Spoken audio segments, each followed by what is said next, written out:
Alright, nå skal vi følge med på David. Han skal danse litt for oss. Dette er dance event of the day. Of the evening, of the night.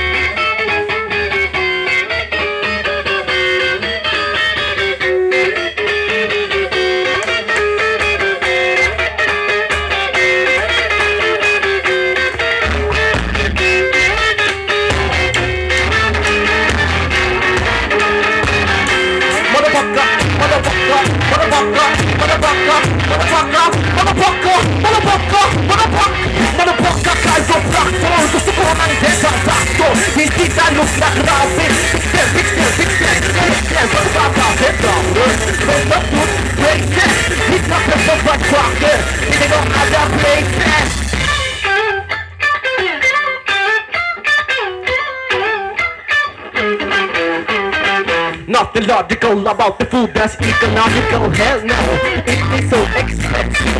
Nothing goes so much melons. Ask anyone what they did. $2,000 spent on good braces. Did not pay for my cracker. Drive out places.